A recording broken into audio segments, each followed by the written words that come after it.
Okay, welcome back to Feedback Control Systems. This is Module 7.3, Steady State Error for different systems. The objectives of today's module is to look at steady state error first for disturbances. Haven't talked much about disturbances so far. Then we're going to look at steady state error for non-unity feedback systems. To date, all we're looking at is unity feedback systems. Then introduce a concept of sensitivity and how parameter variation may affect your response. And then finally, look at steady state error in our state space representation.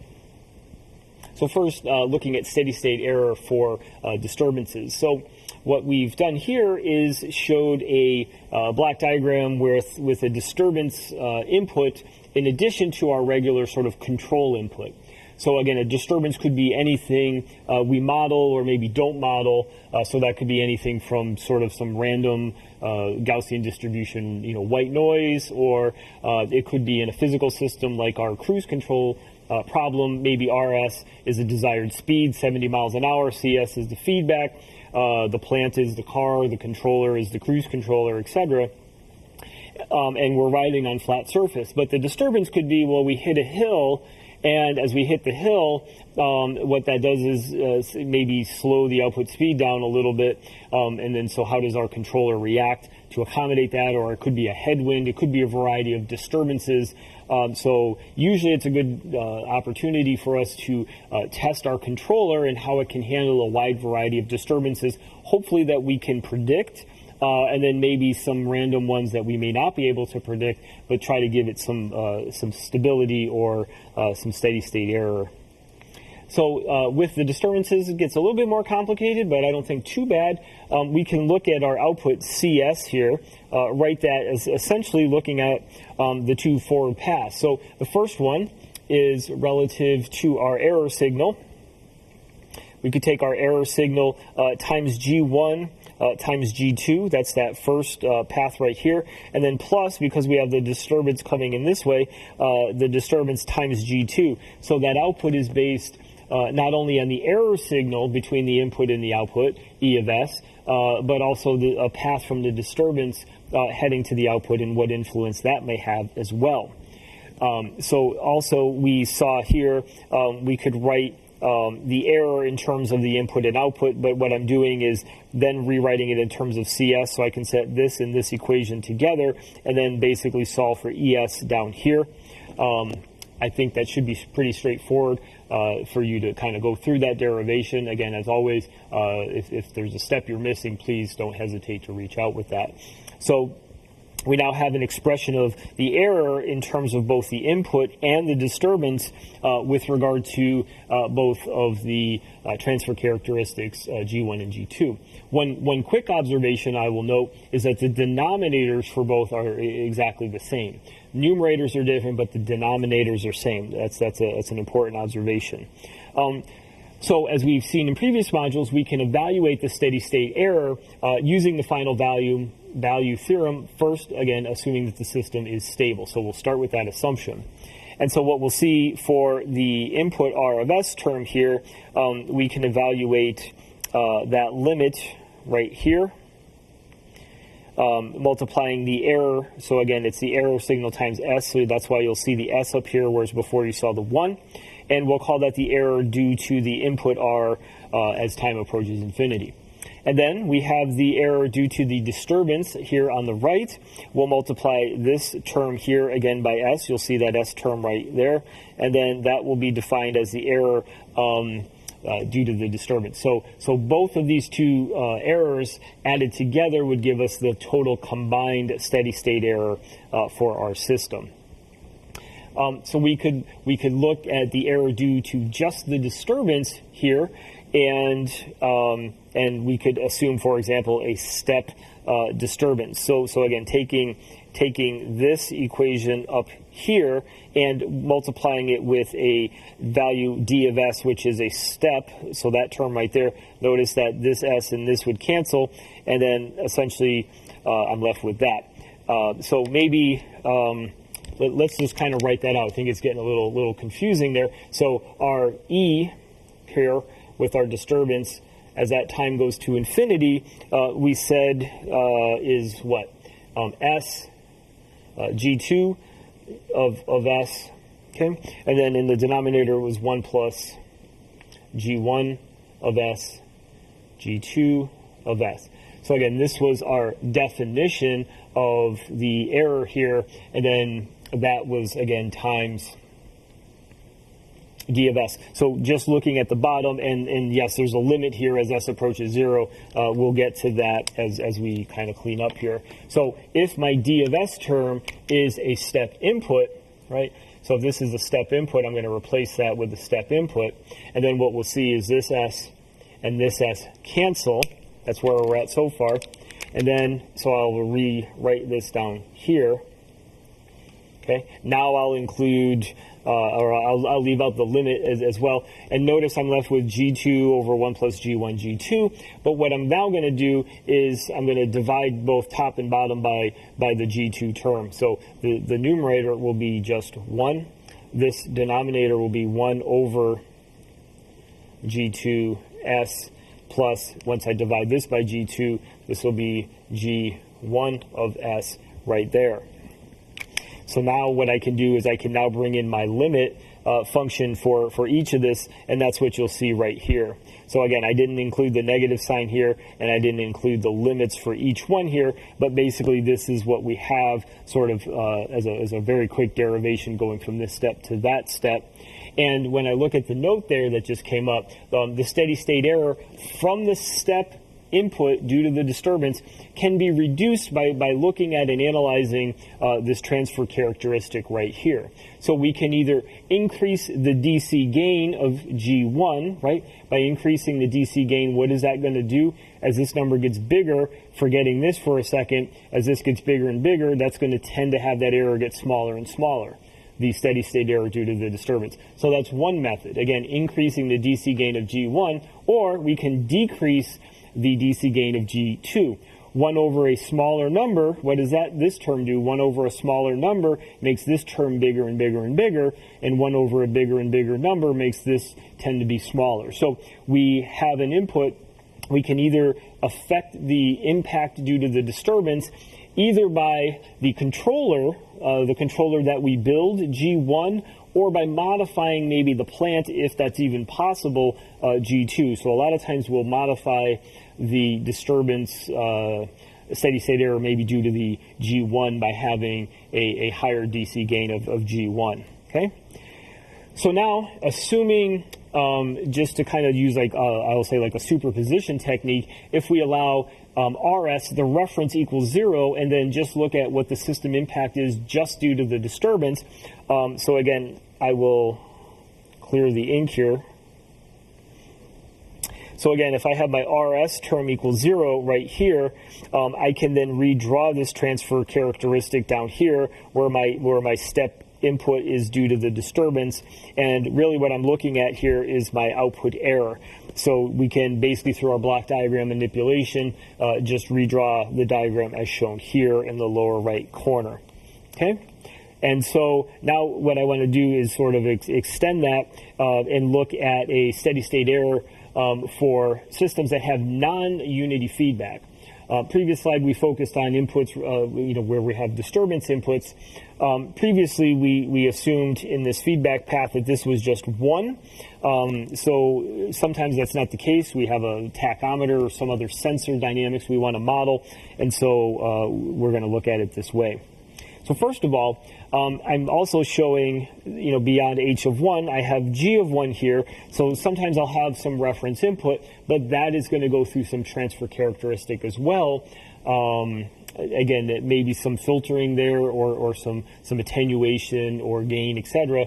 So sometimes I may have a G1. From our block diagram manipulation, if I leave my RS sort of isolated, I can move the G1 both here, and end up with this transfer characteristic where now GS and HS are shown here. GS is just going to be G1 times G2. That forward path is going to be the same. However, HS is now going to be the original H1 divided by G1 because I can't just put G1 in that return path without compensating for it in H1. So I now have this transfer characteristic right here. Now what I'm going to do, looking to the right, is I'm going to add something. So I'm going to take this existing system here on the left, and I'm going to add stuff here, right here. So what am I going to add?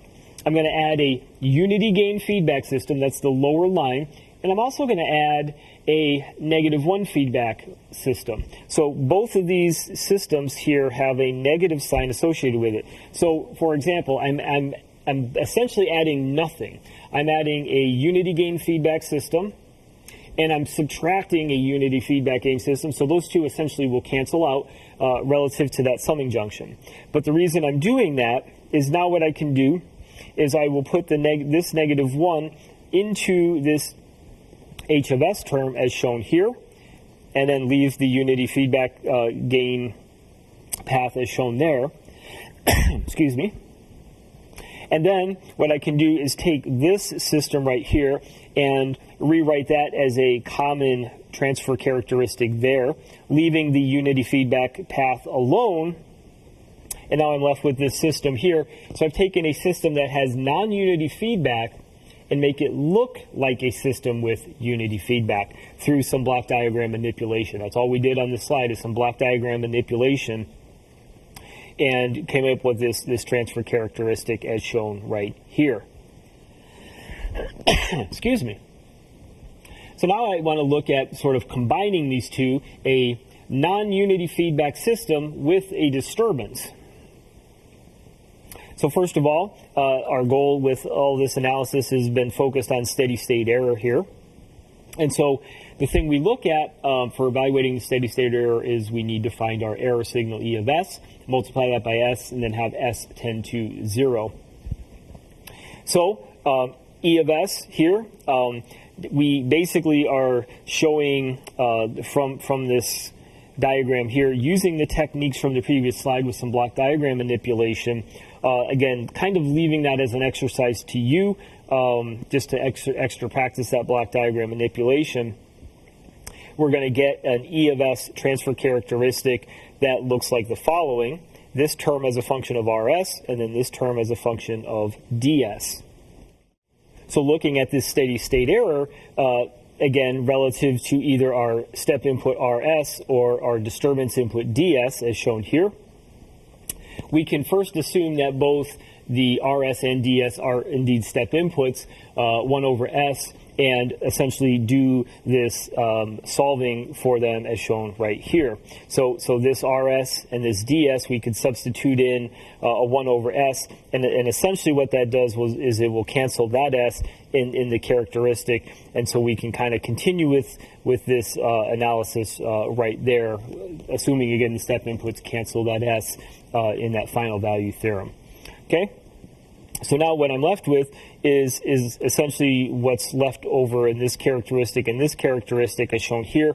We can now establish the limits as S approaches 0 for both of these, and then basically make some observations. So if I look at it, it's really broken down to this. I have a 1 minus this first term here. And what I'm saying for that first term for 0 error, this term really has to be 1. That was the term relative to our reference input. That term has to be 1, and this term, which was for the disturbance input, that should be 0. So I'm left with a 1 minus 1, which is 0, minus 0 here, so I would have 0 steady state error. Sort of that's the goal. If I have a step change on my input RS and a step change on my disturbance, this is essentially the conditions that I would need to drive the system to 0 steady state error. So looking at this, again, it may look a little complicated, but there's really 4 conditions that satisfy what we're just saying here above. So A, the system has got to be stable, right? To use the final value theorem, first of all, the system has to be stable. Number 2, G1 of S. Looking at the system, G1 of S, that system would have to be a type 1 system for this case right here to be equal to 1. So that's this G1 of type 1. G2 here would have to be a type 0 system. You'll see that relative to that right there. And then h of s, so once we know G2 and G1, what that's going to mean is h of s is going to be a type 0 system with a DC gain of unity. Okay, so with all of these conditions relative to our non-feedback system, for example, our plant and then our controller, for zero steady state error, what is that saying? Our plant, if you will, G of 2, type 0 system, essentially no integrators there, but our G1 system, type 1, we have one integrator there, and then h of s type 0, sort of DC unity gain, no integrators there, and then you could have zero steady state error for that system. Now, the final thing that we have down here is looking at that error, what I call the actuating input, which is right up here. And so looking at that error as time goes to infinity here, we basically are looking at S times the error, and that's this system right here. So that actuating system relative to what is R of S, again, whether it's a step input, etc., we could come up with that formulation to evaluate that actuating steady state error for this system. Okay, so next I want to move into the topic of sensitivity, and sensitivity is going to be let's look at the variation of a function, so some function, a transfer function, for example, when a parameter p might change. And some of the changes is, you might have a system and it goes through some thermal cycles, so the system may get hot, so some components may change its characteristics as products age, etc. Maybe some of its, the spring constant may change over time. The things may change over time, so we want to see how sensitive is the system we're going to design relative to those parameter changes, and you'll see a definition there. So we're looking at the ratio of that parameter as a function of the system, and then changes associated with that. Best to see through I would say, a closed-loop system, an example. So, for example, what is the sensitivity of our closed-loop system T of S? And so let's kind of look at this. So we have our unity feedback system. This is our G of S term. So T of S here can be found. We've actually derived this several times, so I'm not going to do that. I'll leave that for you. Again, you should be pretty comfortable at doing this by now. So T of S is our closed loop system as shown there. So it's a function of K, some gain that we've designed, and also this parameter A, which is a specific pole location.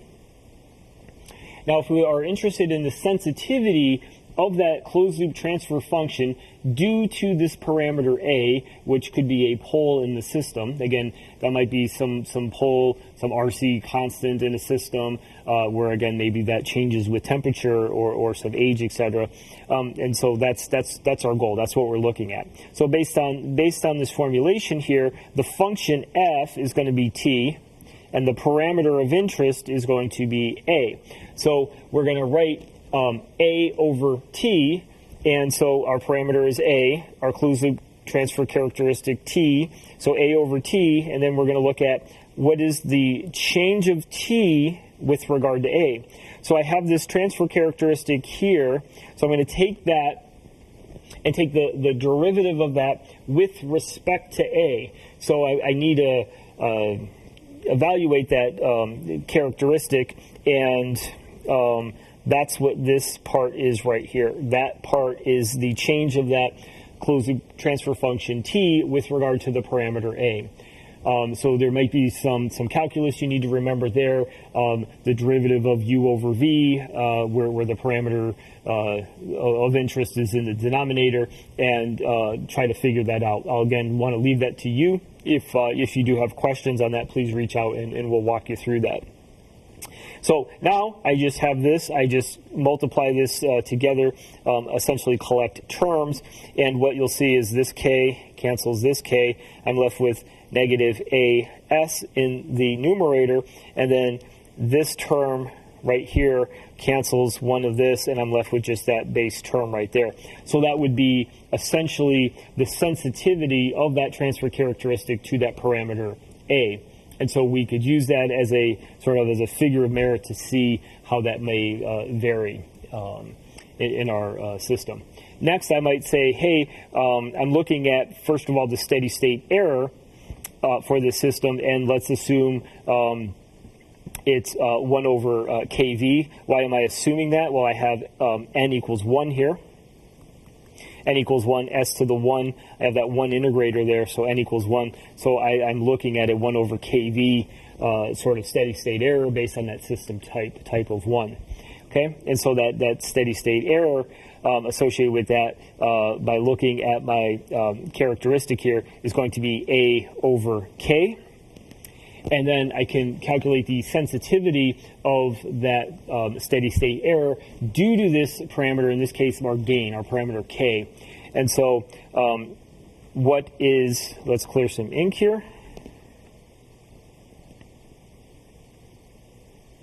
Okay, so for this one, what is our function? Our function is, in this case, our steady state error. What is our parameter P? That's going to be our gain K. And so now we'll just follow the formula. It's going to be the gain K over the steady state error, and then we're going to take the change of that error with regard to parameter K. So we're going to basically take this system, take the derivative of that with respect to K, and we're going to be left with this term right there, okay? And then so when we essentially multiply this all together, this A cancels that A, this K comes up here, so I get a K squared, which cancels this K squared, and that negative sign here, so I'm left with a sensitivity of -1. So we can sort of evaluate what happens to that steady state error as we change that parameter gain K. We can also evaluate the sensitivity of that steady state error due to parameter A, and again go through the same methodology as we did before. Parameter A, function E, and that function E again is A over K right there. And then I basically do the change of this error with respect to this case A, so I'd be left with a 1 over K, and then this A and this A cancel, and then this K and this K cancel, and now I'm left with a value of 1 in terms of sensitivity of the steady state error due to that parameter A. So either a -1 or a 1, whether I'm varying K or A in my system. Finally, I want to look at the steady state error in state space format. As a reminder, our state space format, x dot equals ax plus bu, but in this case our u is our input. Our input is going to be r, our reference input. And then our y term, y equals cx plus du. We're going to assume no d term here for that system.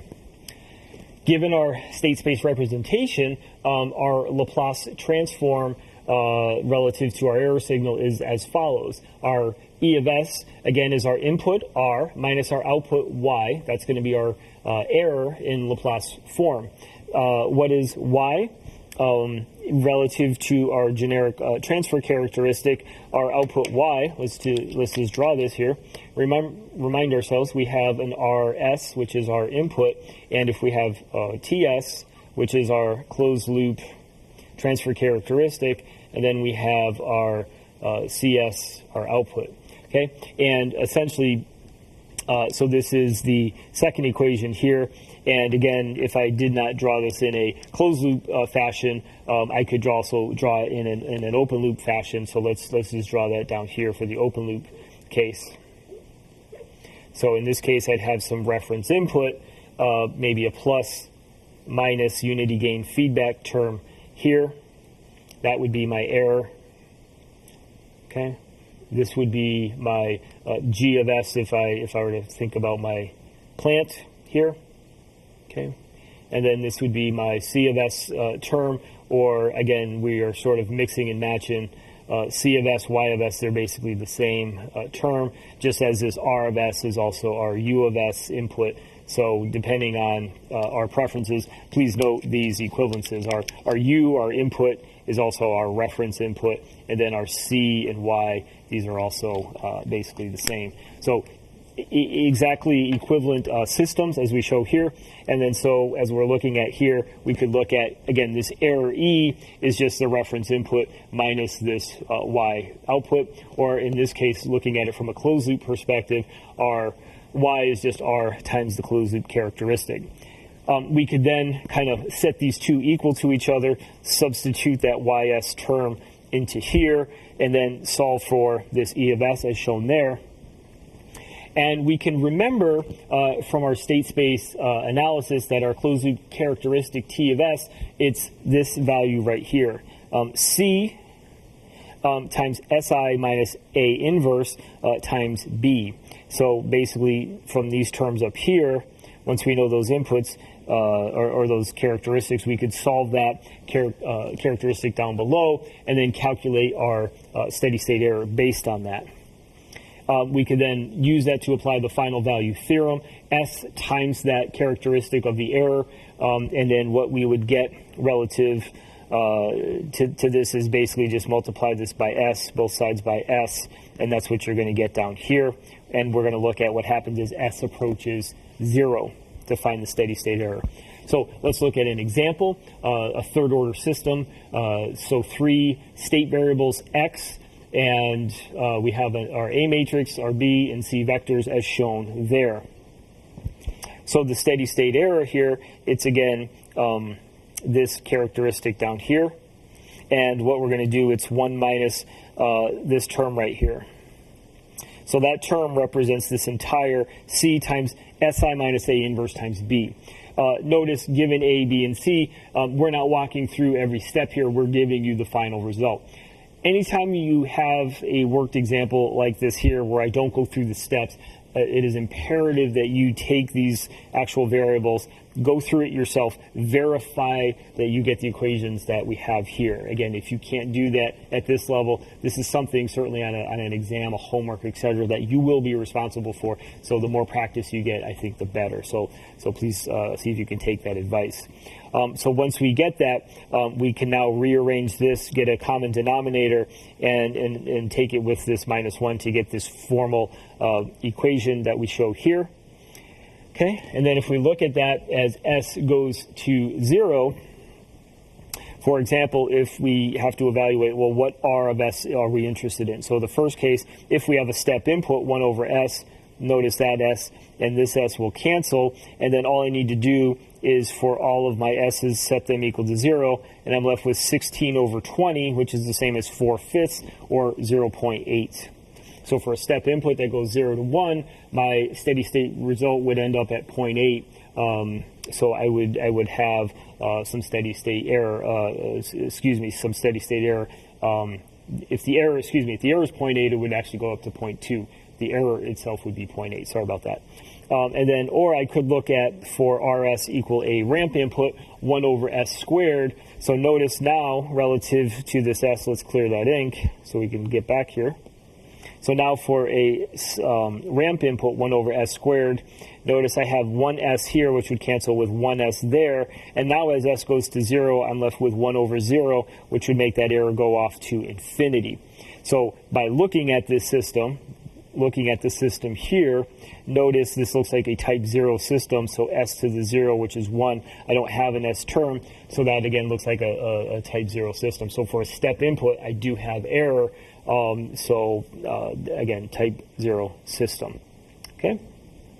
So that will conclude this module. If you have any questions based on this material, please don't hesitate to reach out. Thank you.